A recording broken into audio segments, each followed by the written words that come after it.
그리고 그 세 번째 이야기는 아마 여러분이 생각하시는 것과 많이 다를 겁니다. 먼저 그날 아침으로 돌아가 보겠습니다. 7월 6일 발표를 앞두고 시장은 들떠 있었습니다. 하나오션은 개장 초부터 매수세가 몰려 장중 12% 넘게 올랐고 하나시스템, 한화에어로스페이스 같은 방산 계열사도 같이 들썩였습니다. 이 사업이 워낙 컸기 때문입니다. 캐나다 차세대 잠수함 도입 사업, 이름은 CPSP인데 노후한 잠수함을 신형 디젤 잠수함 최대 12척으로 바꾸는 사업입니다. 건조 비용만 20조 원, 도입한 뒤 30년 동안 유지하고 보수하는 비용까지 다 합치면 최대 60조 원. 우리나라 단일 방산 수출 역사상 최대 규모가 될 뻔한 사업이었습니다.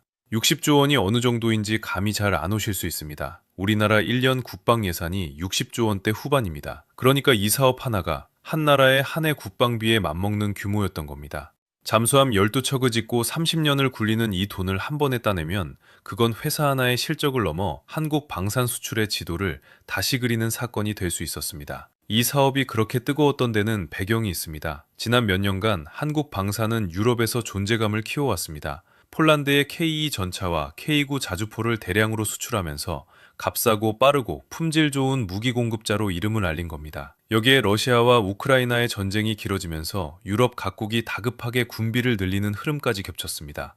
그런 와중에 나온 이번 캐나다 잠수함 사업은 한국이 전차와 자주포를 넘어 잠수함이라는 고난도 영역에서 그것도 나토 진영의 본진 안으로 들어갈 수 있느냐를 가르는 상징적인 시험대였습니다. 시장이 그렇게 들뜬 것도 이 상징성 때문이었습니다. 게다가 발표 직전까지 분위기가 나쁘지 않았습니다. 경쟁 상대인 독일 티센크루프에서 해킹 사고 소식이 흘러나오면서 국내에서는 이번엔 한국이 이길 수도 있다는 기대가 커졌습니다. 대통령실 국가안보실장조차 수주 가능성을 두고 50대 50 상황이라고 했을 정도입니다. 시장은 이 50대 50에서 한국 쪽에 베팅한 거고요. 그런데 한국 시간으로 7일 새벽 5시 10분 캐나다 동부 헬리팩스의 해군 기지에서 마크 칸이 캐나다 총리가 발표를 합니다. 우선 협상 대상자는 독일 티센그루프, 한국의 하나오션은 탈락. 시장이 잠에서 깨어난 7일 아침, 전날 걸어둔 베팅은 그대로 손실로 바뀌어 있었습니다. 하나오션은 장중 23% 넘게 빠져 9만 원 선까지 밀렸습니다. 한화시스템은 16%대, 한화에어로스페이스는 8%대,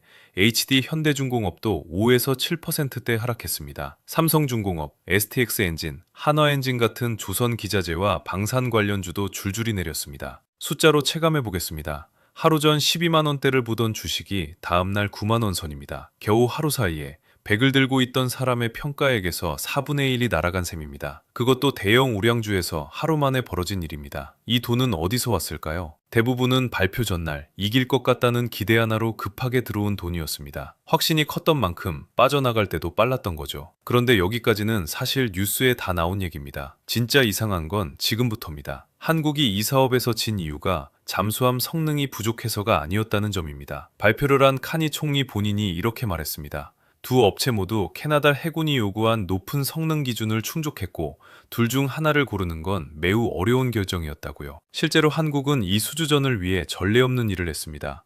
우리 해군의 3,000톤급 잠수함 도산 안창호함에 캐나다 해군 장병을 태우고 태평양을 직접 건너가 지난 6월에는 캐나다 서부 해상에서 캐나다 해군 함정들과 연합훈련까지 하며 현지에서 성능을 시연했습니다. 실물을 몰고 대양을 횡단해 눈앞에서 보여준 겁니다. 국내에서는 오히려 기술력만 놓고 보면 한국이 앞섰다는 평가까지 나왔습니다. 성능만이 아닙니다. 경제협력 보따리도 어마어마하게 풀었습니다. 하나오션은 잠수함을 따내면 캐나다 현지의 K9 자주포와 천무 같은 국산 무기를 직접 생산하는 공장을 세우겠다고 했습니다. 이를 위해 캐나다 자동차 부품협회와 합작 법인까지 만들기로 했고요. 수소트럭 인프라를 까는 프로젝트 비버, 대형 부유식 가스 생산 설비 참여, 여기에 100여 개 현지 기업과 손잡아 연간 최대 2만 5천 개의 일자리를 만들겠다는 계획까지 얹었습니다.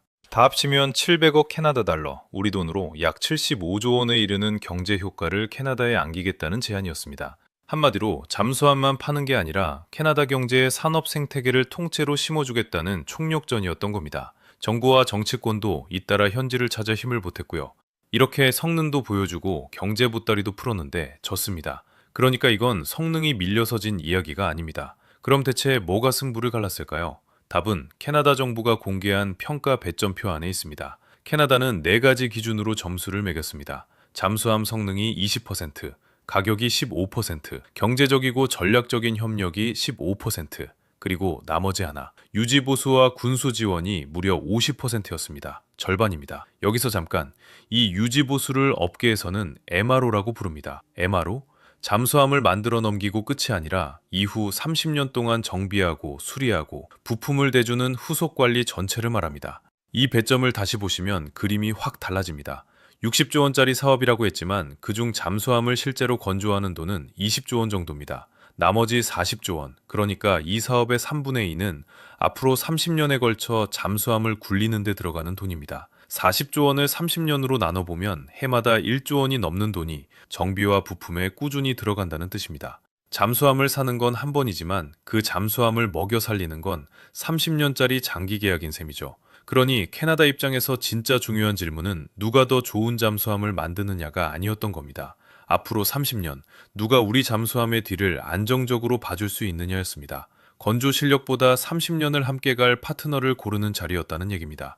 이 질문 앞에서는 독일이 유리했습니다. 독일 티센크루프는 이미 유럽뿐 아니라 인도, 싱가포르 같은 곳에 정비 거점을 깔아뒀습니다. 나토 회원국들이 쓰는 잠수함의 3분의 1가량을 이 회사가 공급하고 있고요. 30년 뒤를 걱정하는 발주처 입장에서 전 세계에 이미 정비망을 깔아둔 회사는 분명 매력적이었을 겁니다. 독일도 그냥 정비망만 믿고 있진 않았습니다. 캐나다가 원하는 걸 정확히 겨냥해 보따리를 풀었습니다. 캐나다의 핵심 광물을 수입해주겠다. 북극기지 현대화에 참여하겠다. 이런 절충 카드를 내밀었습니다. 여기서 절충 교역?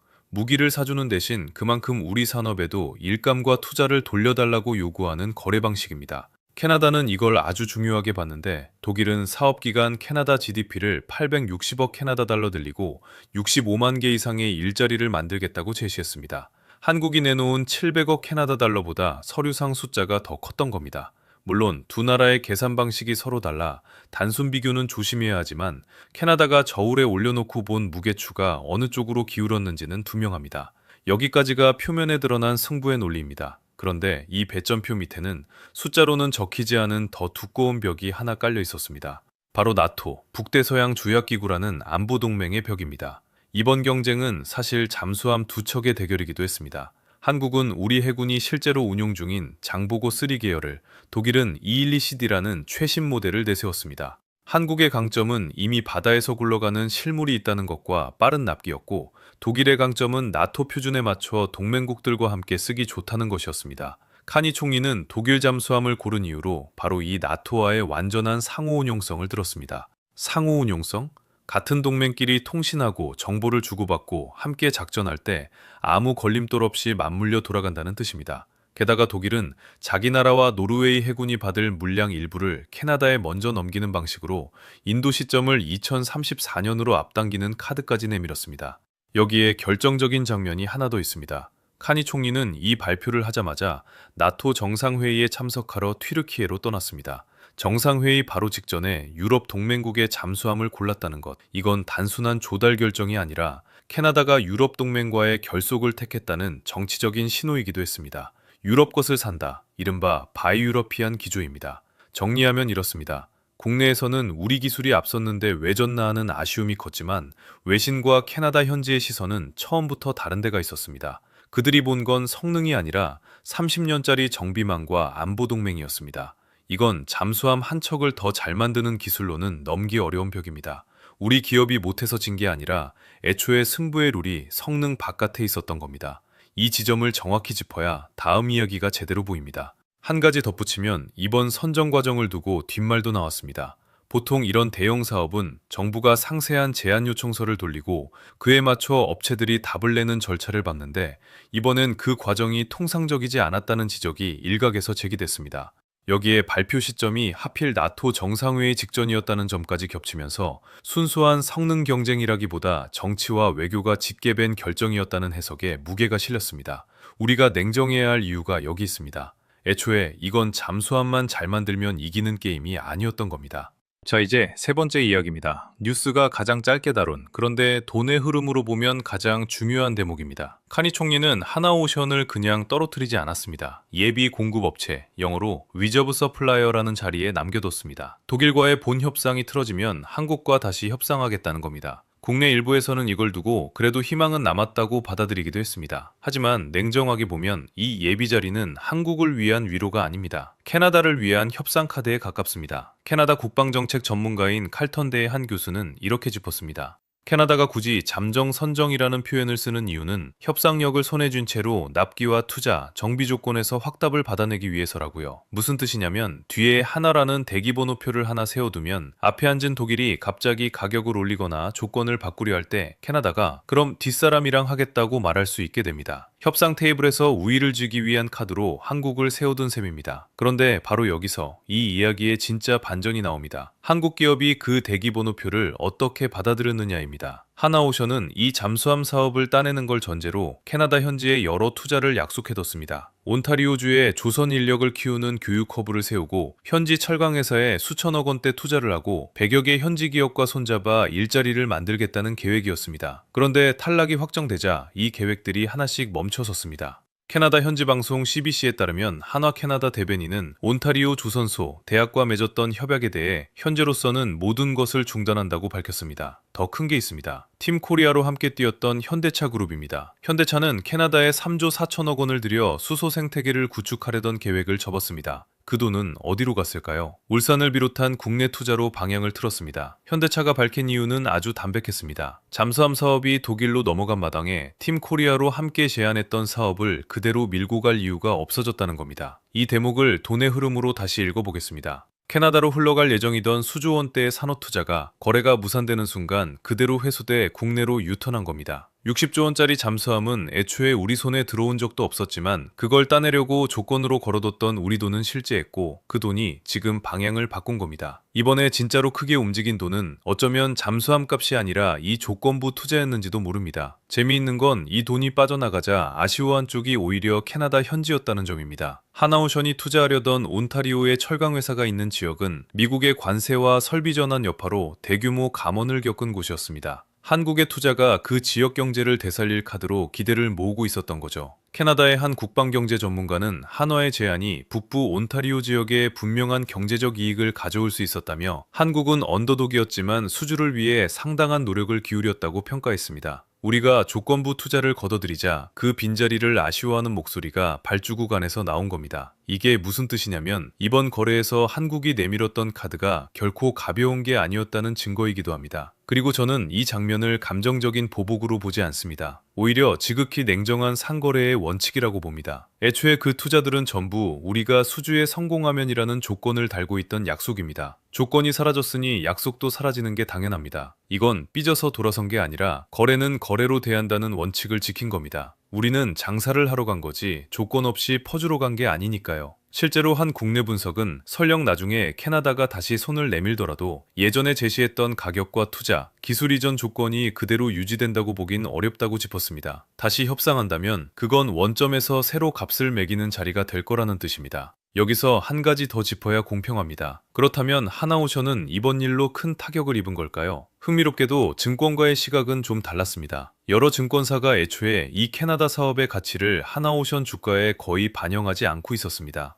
유안타증권은 이 사업을 따냈을 경우 2032년부터 10여 년간 연평균 5천억 원, 이후 정비사업에서 다시 연평균 3천억 원 이상의 영업이익이 나올 수 있다고 계산했습니다. 파생가치까지 따지면 8조 원 안팎으로 봤고요. 그런데 핵심은 이 가치가 애초에 주가에 반영돼 있지 않았다는 점입니다. 그래서 탈락으로 주가가 단기 급락하면 오히려 저가 매수의 기회가 될 수 있다는 의견을 냈습니다. 쉽게 정리하면 원래 계산서에 없던 보너스가 무산된 것이지 있던 살림이 무너진 게 아니라는 겁니다. 발표 전날 주가가 급하게 올랐다던 게 오히려 예외적인 거품이었던 셈이죠. 그 시각을 뒷받침하듯 주가는 곧 반응했습니다. 폭락 사흘째였던 지난 10일 금요일 하나오션은 3%대 반등하며 4거래일 만에 하락을 멈췄습니다. 여기엔 이유가 있습니다. 하나오션은 캐나다 잠수함 말고도 손에 쥔 카드가 여럿입니다.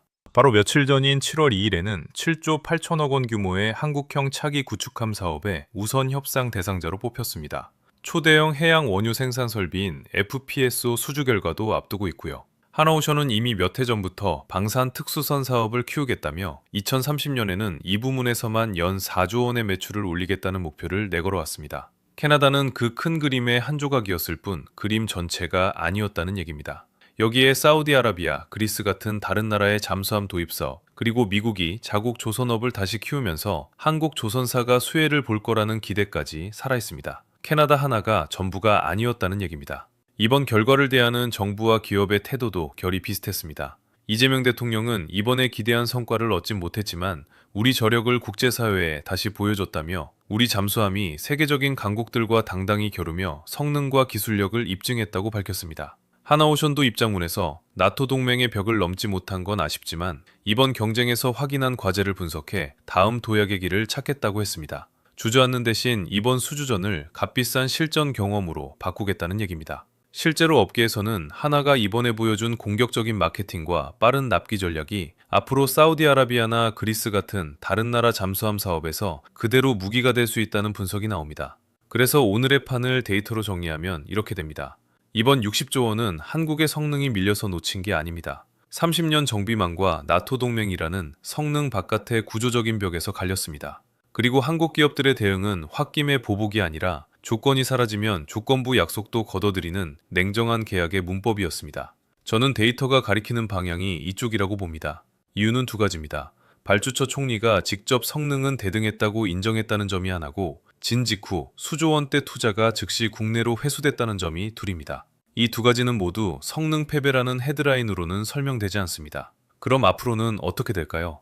여기서 길이 두 갈래로 갈립니다. 첫 번째 길, 독일 티센크루프와 캐나다의 본협상이 순조롭게 굴러가는 경우입니다. 이러면 하나오션의 예비 자리는 사실상 의미가 없어집니다. 이 경우 조선과 방산주는 캐나다라는 변수를 지우고 앞서 말한 구축함, FPSO, 미국 조선업 협력 같은 다른 동력으로 다시 평가받게 됩니다. 특히 미국이 낡은 자국 조선업을 다시 키우려는 움직임 속에서 한국 조선사가 손을 잡을 여지가 커지고 있는데 이 흐름은 캐나다 한 건보다 훨씬 크고 길게 갈 수 있는 판입니다. 결국 캐나다가 빠진 자리를 이런 다른 수주가 얼마나 메우느냐가 관건이 되는 거죠. 두 번째 길, 독일과의 본협상이 삐끗하는 경우입니다. 이 초대형 사업은 가격과 납기, 현지 산업 참여 조건을 놓고 앞으로 수개월간 지루한 협상을 거쳐야 합니다. 잠수함처럼 복잡한 무기 사업은 협상 과정에서 가격이 부풀거나 인도 일정이 밀리는 일이 드물지 않습니다.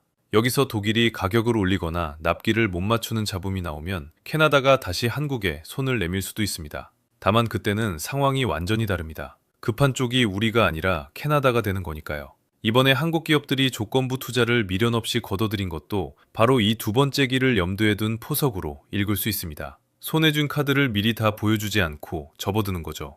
만약 캐나다가 다시 찾아오는 날이 온다면 그건 우리가 아쉬워서 매달리는 자리가 아니라 우리 기술과 잠수함의 값을 제대로 받고 조건을 처음부터 다시 쓰는 자리가 되어야 할 겁니다. 그래서 다음 주부터 여러분이 보실 신호는 딱 두 가지입니다.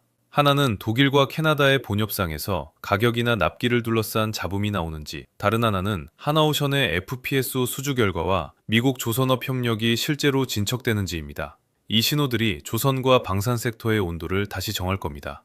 이런 흐름이 눈에 들어오기 시작하면 그때가 이 섹터의 비중을 어떻게 가져갈지 스스로 점검해 볼 시점입니다. 더리치 시청자 여러분, 오늘 우리는 한국이 독일에 졌다는 한 줄 뒤에 숨어있던 세계의 이야기를 따라와 봤습니다. 성능이 아니라 30년 정비망에서 갈렸다는 것, 예비 자리는 위로가 아니라 협상 카드였다는 것, 그리고 한국은 그 카드에 매달리는 대신 걸어뒀던 돈을 조용히 걷어들였다는 것. 숫자로 보면 이번에 진짜로 움직인 돈은 잠수함 값이 아니라 조건부로 걸려있던 산업 투자였고 그 돈은 캐나다가 아니라 국내로 방향을 틀었습니다. 시끄러운 헤드라인 아래에서 돈은 늘 이렇게 조용히 자기 갈 길을 정합니다. 오늘 이야기를 한 문장으로 줄이면 캐나다